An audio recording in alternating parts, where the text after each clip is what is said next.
तर राजनीति यहाँ त 32 सिटले यत्रा ठुल्ठुला मै हुँ भन्ने व्यक्तिहरूलाई पनि 32 सिटले घुमाइरहेछ त, टुपीमा समाएर घुमाइरहेछ त पुरै। 32 त समानुपातिक जोडेर हो, तपाईँ 16 सिट भन्नुहोस् न। 16 सिटले 79 सिटलाई घुमाएको छ भने बुझ्नुहोस् कति शक्तिशाली रहेछ। त्यो कुरो बुझ्नु पऱ्यो नि त। तर हाम्रो भनाइ के भन्दा अहिलेको चाहिँ प्रचण्डज्यू सम्मानित प्रधानमन्त्री हुनुहुन्छ, उहाँले केपी शर्माबाट चाहिँ टिको लाएर प्रधानमन्त्री पनि हुनुभयो, एमाले समर्थन पनि गर्यो। अब फेरि चाहिँ पुरानै आफ्नै घरबारमा कसले चाहिँ पठाउनु पर्छ त? त्यसो भए हामीले नपठाएपछि नबनेपछि कसले चाहिँ पठाउनु पर्छ त? तपाईँले देखिराख्नु भएको छ। तपाईँको नेपालमा कुनै पनि सत्ता परिवर्तन हुन्छ, ठुल्ठुला पदहरू चाहिँ भनौँ राष्ट्रपति प्रधानमन्त्रीका पदहरू क्रिएट हुन थाल्छन्, उपराष्ट्रपति बनाउन थालिन्छ, सत्ताको भागभण्डा गर्न थालिन्छ भने यहाँ चाहिँ के भन्दा भारतबाट तपाईँको अमेरिका युरोपियन युनियनबाट मान्छेहरू आएर चाहिँ के भन्दाखेरि त्यो एउटा हुनुपर्नेमा अर्को भइरहेको हुन्छ। हामीलाई 13वटा मात्रै मन्त्रालय दिनु, 1 महिनामा हामी काया पलट गर्छु भनिरहनु भएको छ त उहाँले त। यस्तो हो, दिनुहोस् भनेर दिनलाई त बहुमत चाहियो नि त, कसले दिन्छ भने मागेर पाइने कुरा हो। तपाईँले भनिहाल्नुभयो राष्ट्रभक्त हुँ भनिहाल्नुभयो, के रवि लामिछाने देश र हकितका लागि र राष्ट्रको लागि केही गर्लान् जस्तो लाग्छ या के लाग्छ तपाईँले? अहिले चाहिँ के भन्दाखेरि मैले राष्ट्रभक्त भन्दा पनि देशको लागि केही गर्छु भनेर आएको युवालाई समय मौका दिनुपर्छ भनेर यसरी चाहिँ चचावटा पद दिएर एकैचोटि चाहिँ सर्लक्क पार्नु चाहिँ राम्रो कुरो पनि होइन। अहिले पासपोर्ट काट्नमा सर्वोच्च अदालतमा चाहिँ निवेदन परिरहेको अवस्था छ, त्यो पनि दोधारमा कुरो चाहिँ बल्झिएको छ।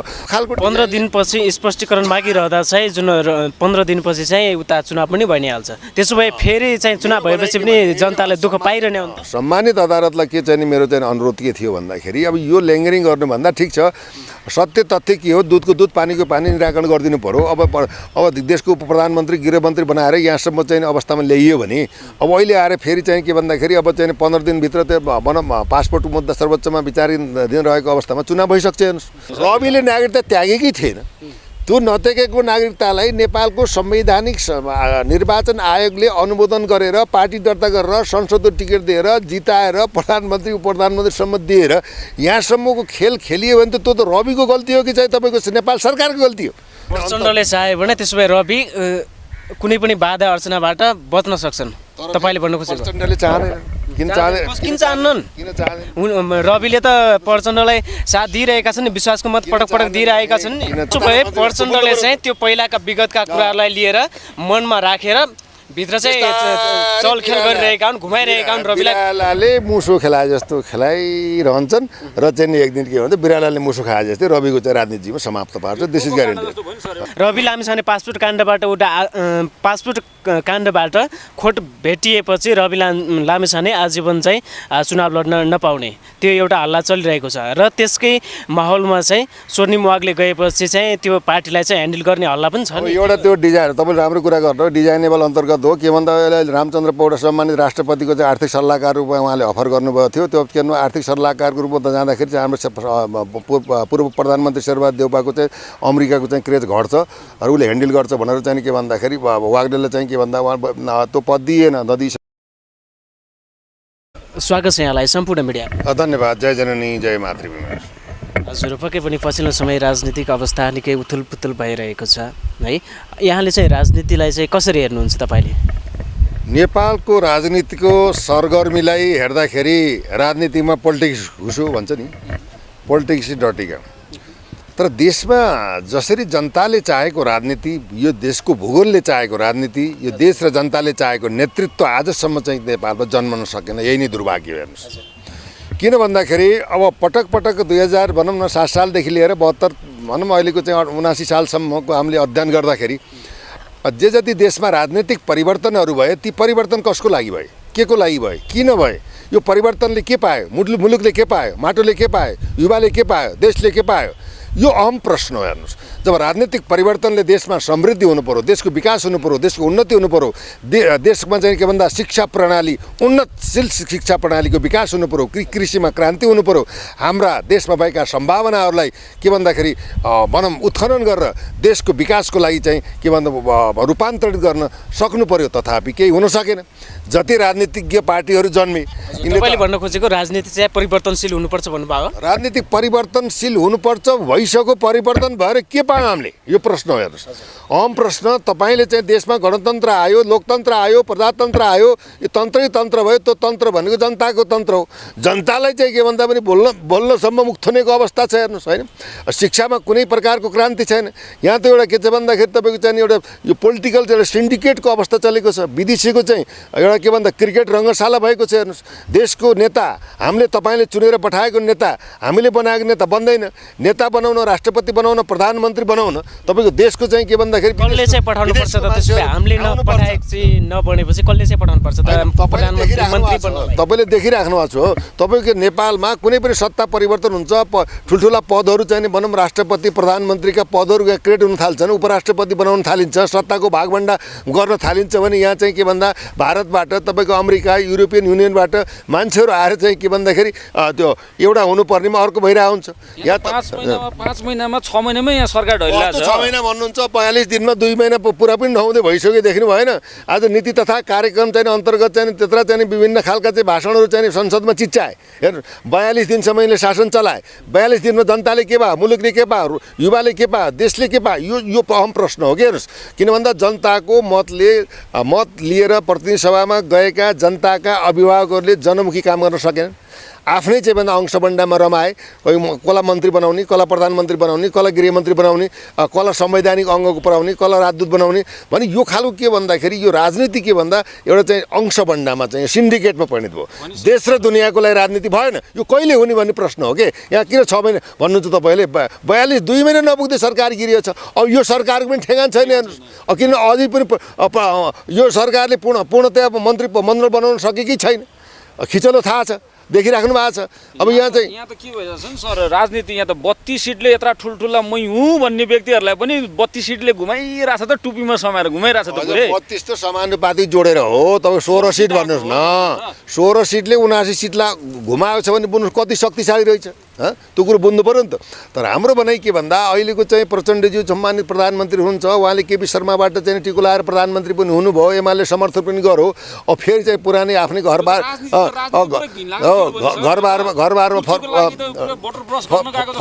फर्कनु भयो अर्को कुरो आज जति मन्त्री बनाउनु भएको छ जस्तै चाहे गृहमन्त्री भनौँ चाहे अर्थमन्त्री भन्नु सबै पहिला मन्त्री भएका हुन् यी त टेस्टेड अनुहार हुन् नयाँ खोइ हामीलाई चाहियो नयाँ नेतृत्व चाहियो नि केही गर्छु भिजनरी खालको चाहियो नि त पहिल्यै मन्त्री बनेका यतिसम्म कि हामीलाई पूर्वाग्रह आग्रह होइन 16 पटकसम्म मन्त्री बनेका मान्छे फेरि मन्त्री भएको छन् भन्ने 16 पटकसम्म मन्त्री बनेको मान्छेले चाहिँ तपाईँको चाहिँ एउटा सिगो भाट्न सकेन भने अब चाहिँ नि अब यी पहिला मन्त्री भएर लुटेर खाएर सत्ता भत्ता लोभ लालचा होइन यी सबै व्यवस्थापन गरेका त्यो चाहिँ यो तर खान पल्केकाले देशको विकास गर्छ भने यो त अंशबन्डा काङ्ग्रेसको यति सिट मन्त्रीमण्डलमा माओवादीको यति सिट मन्त्रीमण्डलमा यी सब खालको भागभण्डा हो यिनले भागभण्डा भन्छन् आफ्नो परिवारलाई बनाउँछन् बनाइसकेका छन् देशको लागि केही दिनेवाला पनि छैन किन भन्दाखेरि यिनको जहिले पनि के छ भन्दा मन्त्रीमण्डलको अंशबन्डा गृहमन्त्री देख्नुभयो गृहमन्त्रीको तालमाल अब रवि लामिन छानेको परिस्थिति अहिले हेर्दै जानुभएको छ तपाईँले अब चाहिँ यत्रो चाहिँ मतलब उसलाई उहाँसँग पुऱ्याएर तपाईँको चाहिँ टुप्पामा पुऱ्याएर फेना त पछाडिहाले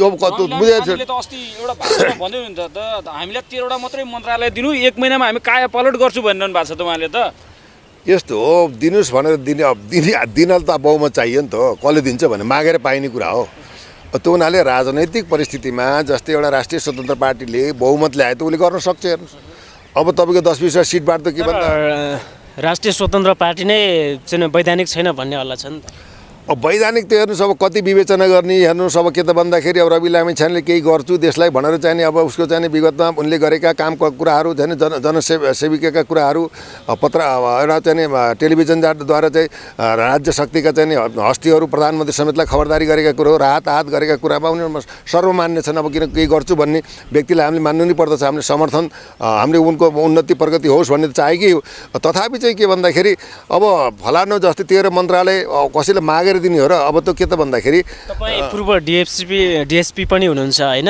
कसरी चिन्नुहुन्छ तपाईँले रवि लामिछानेलाई होइन मैले चिन्ने भन्दा हेर्नुहोस् मेरो कुनै आफन्त नाता पर्ने होइन देशका चाहिँ आफूभन्दा ठुला चाहिँ दिदी बाबुआमा हुन् भने साना भाइ बहिनी हुन् यो देशका सबै सन्तति हौँ हामी नेपाल आमाको छोराछोरी हौँ म राष्ट्रवादी मान्छे हुँ राष्ट्रभक्त हौँ हामीले सबैले समेटेर लानुपर्छ भन्ने मान्यता पनि हो रवि लामिछानेको विगतमा उनले टेलिभिजनद्वारा गरेका काम कारबाहीबाट जनता र त्यस शासकलाई तपाईँले भनिहाल्नुभयो राष्ट्रभक्त हुँ भनिहाल्नुभयो के रवि लामिछाने देश र हकितका लागि र राष्ट्रको लागि केही गर्लान् जस्तो लाग्छ या के लाग्छ तपाईँलाई मैले चाहिँ जुन अहिले चाहिँ के भन्दाखेरि मैले राष्ट्रभक्त भन्दा पनि देशको लागि के गर्छु भनेर आएको युवालाई समय मौका दिनुपर्छ भनेर यसरी चाहिँ चचावटा पद दिएर एकैचोटि चाहिँ सर्लक्क पार्नु चाहिँ राम्रो कुरो पनि होइन अहिले पासपोर्ट काट्नमा सर्वोच्च अदालतमा चाहिँ निवेदन परिरहेको अवस्था छ त्यो पनि दोधारमा कुरो चाहिँ बल्झिएको छ नागरिकता नयाँ लिइसके 3 महिनासम्म चाहिँ पुरा नहुँदासम्म राजनीतिक चाहिँ क्रियाकलाप र चाहिँ उम्मेदवारी गर्न पाइन्न भन्ने कानुनी व्यवस्था पनि देखिएको छ भने विभिन्न खालका बाधा अर्चन एकपछि एक अर्को पछि एक गर्दाखेरि त अब रवि लामिछानेलाई त के भन्दा राजनीतिक जीवनबाट नै समापन गर्ने चाहिँ नपताउँदो तालले चाहिँ के भन्दाखेरि सिद्धाउन लागेको अवस्था हेर्नुहोस् सत्य त बोल्नु पर्दछ अब तपाईँ 15 दिनभित्र देशको अदालतको पनि अदालत सर्वोच्च अदालतले 15 दिनभित्र कारण आदेश देखाऊ भन्ने चाहिँ आदेश भएको छ अब 15 दिनभित्र त चुनावै भइहाल्छ फेरि चुनाव भएपछि फेरि अब चाहिँ नागरिकताको चाहिँ प्रक्रिया नपुगेर भने जस्तै अब पासपोर्टमा चाहिँ एउटा यो त्रुटि भएर भनेर त पद पनि अब जाने बेर छैन भनेपछि यो खालको 15 दिनपछि स्पष्टीकरण बाँकी रहँदा चाहिँ जुन 15 दिनपछि चाहिँ उता चुनाव पनि भइहाल्छ त्यसो भए फेरि चाहिँ चुनाव भएपछि पनि जनताले दुःख पाइरहने हो नि त सम्मानित अदालतलाई के चाहिँ मेरो चाहिँ अनुरोध के थियो भन्दाखेरि अब यो ल्याङ्गरिङ गर्नुभन्दा ठिक छ सत्य तथ्य के हो दुधको दुध पानीको पानी निराकरण गरिदिनु पर्यो अब देशको उप प्रधानमन्त्री गृहमन्त्री बनाएर यहाँसम्म चाहिँ अवस्थामा ल्याइयो भने अब अहिले आएर फेरि चाहिँ के भन्दाखेरि अब चाहिँ 15 दिनभित्र त्यो भनौँ पासपोर्ट मुद्दा सर्वोच्चमा विचाराधीन रहेको अवस्थामा चुनाव भइसक्छ हेर्नुहोस् चुनाव भइसकेपछि अब त्यसमा त्रुटि ठहरियो भने फेरि संसद पद जाने भयो भने जस्तो यो एउटा व्यक्तिमाथि यस्तो प्रकारको राज्य नै लागेर यो प्रकारको खेदो खेल्नु चाहिँ यो चाहिँ लोकको लागि देशको लागि र अन्तर्राष्ट्रिय जगतले पनि यसलाई यो घिनाउनु र अत्यन्त घृणित दूषित राजनीतिक रूपमा हेरेको छ यो त प्रचण्डको खेल हो र सर होइन त प्रचण्डको खेल होइन र यो प्रचण्ड अहिले त आफ्नो ठाउँमा हुनुहुन्छ जुन गृह मन्त्रालय आफ्नै त्यसपछि आएर तपाईँको राष्ट्रपति पनि उसैले आफ्नै मान्छेहरू आफ्नै तरिकाले राखेको छ यो त सबै राखेर यो पुरै घुमाइरहेको जस्तो लाग्यो नि त होइन अब त्यो चाहिँ भन्दा हेर्नुहोस् देशलाई बनाउने एउटा नेताले चाहिँ बिचमा बाटो नबिराएको भए यो देशलाई आमूल परिवर्तन गर्न सक्ने क्षमता सामर्थ्य राख्ने प्रचण्ड नै हो तर के उनले बाटो बिराए पारिवारिक सरकारमा गए लोभमा परे उनले चाहिँ राजनीतिक ज्ञान भएन उनी चाहिँ के भन्दाखेरि सत्ता जहिले पनि चाहिँ अहिले त 16वटा सिटबाट अब समानुपातिबाट 32-29 भएको अवस्थामा पनि उनले अब भनिसक्नुभयो अब चाहिँ एउटा ठुलो पार्टी अहिलेको चाहिँ प्रधानमन्त्री हुने त सिस्टम र संविधानले हुने भने त नेपाली काङ्ग्रेसको हो नि त है अनि उहाँले चाहिँ के भन्दा पहिला प्रधानमन्त्री हुनुभयो केपी शर्माबाट चाहिँ समर्थन लिएर फेरि उसले चाहिँ उता त्यागेर पुऱ्याउनु गठबन्धन उहाँ चाहिँ के भन्दा सत्ता यो चाहिँ के भन्दाखेरि हिरण्याक्षबुले चाहिँ प्रहलादलाई हिरण्याक्षबुले चाहिँ आँखा आएर चाहिँ रेड चखेरि विष्णुले बचाए जस्तो कुराहरू छ हेर्नु त उनीहरूले अब उहाँको राजनीति नबुझ्यो या नजानेको या म मर्नु वैकुण्ठमा जाँदाखेरि पनि मैले सत्ता पावर लिएर जान्छु म त वैकुण्ठमा गएर पनि मतलब इन्द्रको सिंहासनमा राज गर्छु भन्ने खालको सोच उहाँमा आयो है अझै पनि रवि लामिछानेजीलाई चाहिँ प्रचण्डले यदि साथ दिनुभयो भने चाहिँ पासपोर्ट काण्ड पनि बचाउन सक्छन् भन्ने हल्ला छ नि यो के हो यहाँ देशको कारण सबभन्दा सर्वशक्तिमान के हुन्छ जनता हुन्छ जनताभन्दा ठुलो न देशको कानुन हुन्छ न देशको प्रधानमन्त्री हुन्छ यी जनताकै शक्तिद्वारा देशमा आमूल परिवर्तन भएका हुन् विगतमा र वर्तमान राजनीतिक परिवर्तन भएका छन् तपाईँले देख्नु भएको छ त्यही परिवर्तनको चाहिँ एउटा सबल उदाहरण भनेको हर्क साम्पा बालेन शाह र चाहिँ गोपी हमाल पनि यो जनताकै शक्तिबाट भनौँ नि उदयमान भएका शक्ति हुन् यही चाहिँ रवि लामिछाने पनि जनताकै चाहिँ के भन्दा समर्थनबाट उदयमान भएको अवस्था पनि हो 6 महिनामा चाहिँ 20-22वटा सिट ल्याउनु भने नटे जोक हेर्नुहोस् यो नेपालको इतिहास रचेकै परिस्थिति हो तथापि चाहिँ के भइदियो भन्दाखेरि अब उनलाई अब पटक चाहिँ अब यो खालका चाहिँ अब जस्तै तपाईँको त मैले भनिसकेँ कहिले अब तपाईँ निर्वाचनमा मुद्दा कहिले चाहिँ अब चाहिँ तर रविले पनि यो ख्याल गर्नुपर्ने थियो नि त आफ्नो नागरिकतामा खोज्छ पासपोर्टमा यो गरेको छु भनेर चाहिँ सच्याउनु पर्ने थियो नि त पहिला पनि सचेत मान्छेले के हुन्छ भन्दा सचेत नागरिकले म जस्तै मसँग भोटर लिस्टै छैन भने त म कसरी उम्मेदवार हो नि त्यो कुराको ताजो बाँझो त मिलाउनु पर्थ्यो त्रुटि भएको कुराहरूलाई अब सुन्नु मिलाउनु होइन मैले भन्दै थिएँ के अरे त्यो चाँजो बाँझो मिलाउनु पर्थ्यो तर चाँजो पाँजो किन मिलाउनु परेन भन्दाखेरि नेपालको इतिहासमा अहिलेको 77 जिल्लामा यो चाहिँ कसैले नागरिकता त्यागेर प्राप्ति गरेको अहिले इतिहास नेपालमा छैन यो पहिलो चाहिँ नेपालको चाहिँ इतिहासमा रविको काण्ड हेर्नुहोस् रविले नागरिकता त्यागेकै थिएन त्यो नतेकेको नागरिकतालाई नेपालको संवैधानिक निर्वाचन आयोगले अनुमोदन गरेर पार्टी दर्ता गरेर संसदको टिकट दिएर जिताएर प्रधानमन्त्री उपप्रधानमन्त्रीसम्म दिएर यहाँसम्मको खेल खेलियो भने त त्यो त रविको गल्ती हो कि चाहिँ तपाईँको नेपाल सरकारको गल्ती हो? प्रश्न त्यहाँ रहन्छ नि त। सबै त्यो त्यही नागरिकताबाट हो नि। अहिले आएर फेरि चाहिँ त्यही नागरिकता हुबहु वंशजको नागरिकता त्यसमा त्यो एउटा डेट फेरिया छ, सबै चाहिँ हुबहु त्यो दिएर सिडिओ साहबले चाहिँ दिएर पठाए। हेर्नुहोस् कुनै चाहिँ परिवर्तन छैन भने यो खालको चाहिँ नि प्रक्रियाले के हुन्छ भन्दाखेरि एक प्रकारले रविमाथि चाहिँ स्टेप बाई स्टेप उसलाई मान मर्दन र राजनैतिक जीवनबाट सन्यास लिन बाध्य गराउने परिस्थितिको पराकाष्ठा हो। र तपाईँले भन्नु कार्यकारी प्रधानमन्त्री जतिको शक्तिशाली त नेपाल अरू कुनै निकाय नै छैन। भने प्रधानमन्त्री पुष्पकमल दाहाल प्रचण्डले चाहने भने ती सबै कुराहरू क्लिन चिट भएर अगाडि जान सक्ने अवस्था छ। तर यी दुईटामा पनि प्रचण्डले चाह्यो भने त्यसो भए रवि कुनै पनि बाधा अर्चनाबाट बच्न सक्छन् तपाईँले भन्नु खोजेको? प्रचण्डले चाहँदैन। किन चाहन्नन्? रविले त प्रचण्डलाई साथ दिइरहेका छन्, विश्वासको मत पटक पटक दिइरहेका छन्। किन चाहन्नन् भने जस्तै केपी शर्मा ओलीले राष्ट्रिय स्वतन्त्र पार्टीको तीनवटा मन्त्री होइन उपप्रधानमन्त्री दिएर होइन अब चाहिँ सम्मान गरेको व्यक्तिलाई एउटा साथ छोडेर फेरि भनौँ यताको गठबन्धनलाई स्वीकृत गर्दै आए भने भोलि बिहान मलाई पनि धोकाउन सक्छ भन्ने कुरा हो। त्यसपछि उनको जीवनकालमा उहाँले रविले चाहिँ आफ्नो चाहिँ टेलिभिजनबाट भनेका कुराहरू थिए के थियो भन्दाखेरि ए बाबे तपाईँको चाहिँ त्यत्रा चाहिँ 17,000 मान्छे मर्दा त भएन, आफ्नो छोरो मर्दाखेरि आफू झाड्दाखेरि तपाईँलाई संवेदना भयो भने चाहिँ कटाक्ष थिए। यो त भित्री चाहिँ ऋषि त कहिले टुट्दैन। अहिले समर्थन गरे पनि जे गरे समर्थन गरे भए त राष्ट्रिय स्वतन्त्र पार्टीलाई किन अहिले मन्त्रालय दिएन?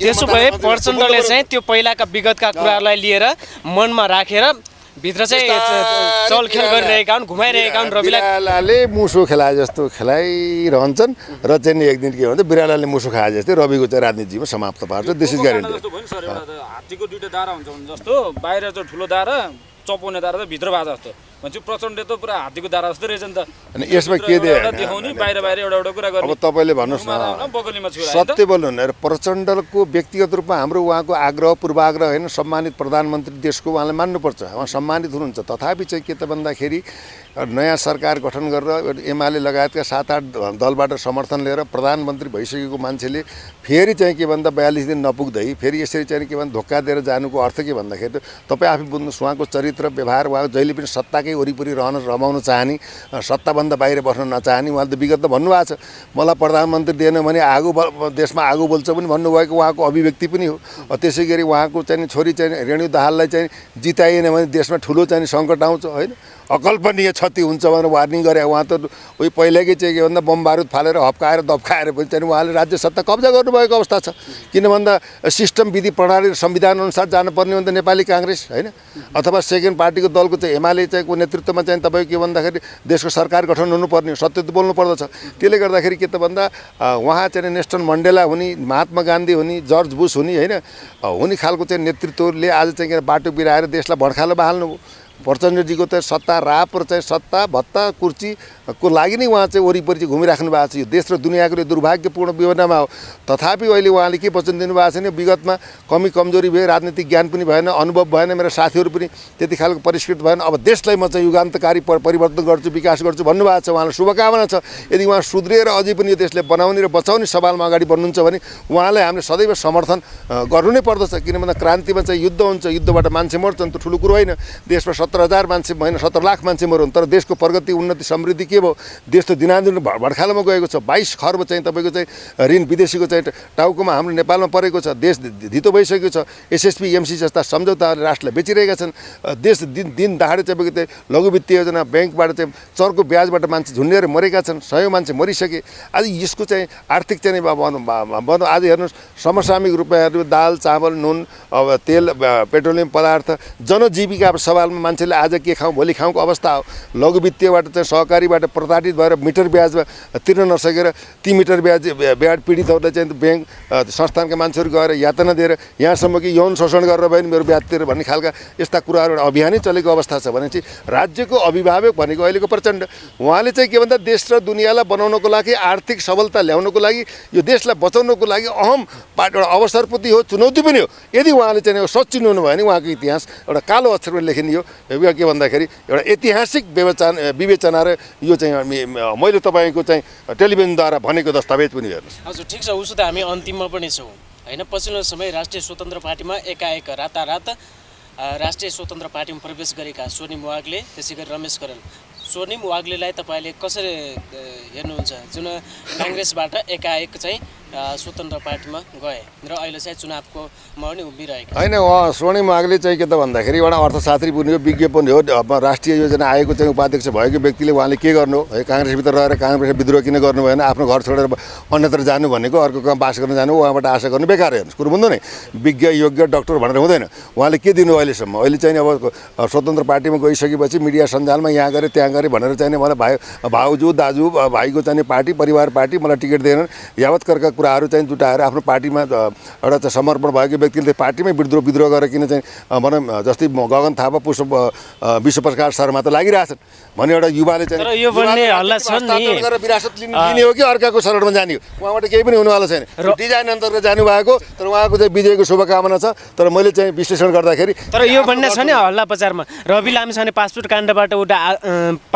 काण्डबाट खोट भेटिएपछि रवि लामिछाने आजीवन चाहिँ चुनाव लड्न नपाउने त्यो एउटा हल्ला चलिरहेको छ र त्यसकै माहौलमा चाहिँ स्वर्णिम वाग्ले गएपछि चाहिँ त्यो पार्टीलाई चाहिँ ह्यान्डल गर्ने हल्ला पनि छ नि। एउटा त्यो डिजाइन तपाईँले राम्रो कुरा गर्नु, डिजाइनेबल अन्तर्गत हो। के भन्दा रामचन्द्र पौडेल सम्मानित राष्ट्रपतिको चाहिँ आर्थिक सल्लाहकार रूपमा उहाँले अफर गर्नुभएको थियो। त्यो के भन्नु आर्थिक सल्लाहकारको रूपमा जाँदाखेरि चाहिँ हाम्रो पूर्व प्रधानमन्त्री शेरबहादुर देउपाको चाहिँ अमेरिकाको चाहिँ क्रेज घट्छ र उसले ह्यान्डल गर्छ भनेर चाहिँ के भन्दाखेरि वाग्लेले चाहिँ के भन्दा उहाँ त्यो पद दिएन, नदिइसकेपछि अब त्यही हो के भन्दा रविलाई जताबाट पनि के भन्दा निमट्न लागिरहेको अवस्थामा त्यो पार्टीभित्र छिरिसक्यो। त्यसको नेतृत्व गरेर अब भने विष्णुप्रसाद शर्मा, गगन थापा, भनौँ रवि यी सबको कुराहरू एउटा मिलेर चाहिँ यो राष्ट्रिय स्वतन्त्र पार्टीको नेतृत्व गर्ने हिसाबमा उहाँ जानुभएको हो।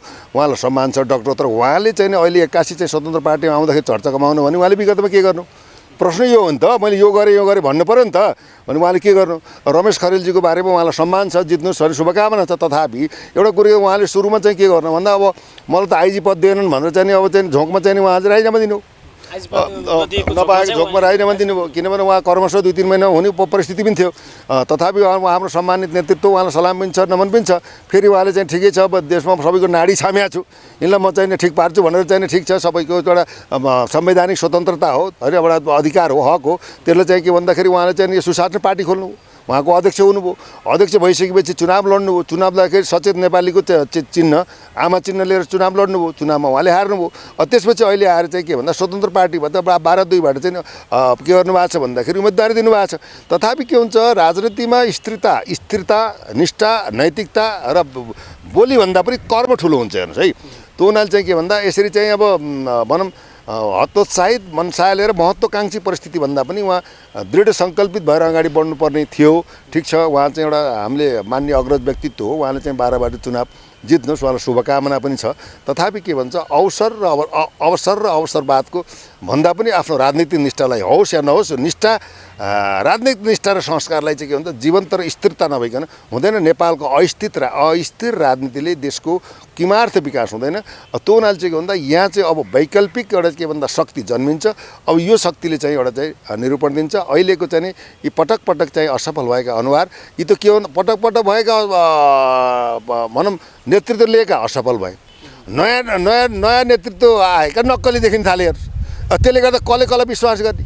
एउटा रविले केही गर्छु भनेको थियो, उसलाई त अब चाहिँ ढाड सेक्ने गरी हरेकतिरबाट चाहिँ नि तपाईँको कहिले अख्तियार, कहिले चाहिँ तपाईँको सर्वोच्च अदालत, कहिले निर्वाचन आयोग, मुद्दामाथि मुद्दा उ गरेर त उसलाई त राजनीतिक जीवन नै चाहिँ के भन्दा समाप्त पार्टी योजनामा त प्रश्न लागेको अवस्था देखिन्छ। हेर्नुहोस्, त्यसैले के भने यहाँ गर्छु भन्नेलाई चाहिँ भनौँ भलो हुन्न। सतीले भीम मल्लको श्रीमतीले यो सतीले सरापेको देश हो, यहाँ राम्रो गर्ने भलो हुन्न भनेका थिइन्। त्यही खालको परिस्थिति जन्मिया छ। तर यस्तो यो चाहिँ यो के भन्दा यो खिचडी सरकार यो चाहिँ आफ्ना नातापातालाई भरण पोषण गरेर देशलाई चाहिँ दोहन गर्ने, देशलाई भ्रष्टाचार यत्र तत्र सर्वत्र भ्रष्टाचारको चाहिँ के भन्दा दलदलमा फसाउने, देशलाई चाहिँ हरिकङ्गाल बनाउने, जनतालाई आर्थिक अभाव लिएर जनतालाई मर्न बाध्य तुल्याउने यो खालको रणनीतिलाई यदि बिचैमा समाधान गर्न सकेनन् भने यो चाहिँ तपाईँको 6 महिनाभित्रै सरकार पतन हुन्छ, नयाँ शक्ति जन्मन्छ। त्यो नयाँ शक्तिले मात्रै देशलाई रूपान्तरण समृद्धि र विकास हुन्छ। त्यो शक्ति के हो त्यो त अहिले नभनौँ, पछि चाहिँ कालान्तरमा देखिने छ। हेर्नुहोस्। हुन्छ, समय सम्वाद गरिदिनु भयो, यहाँलाई धेरै धेरै धन्यवाद। जय जननी जय मातृभूमि।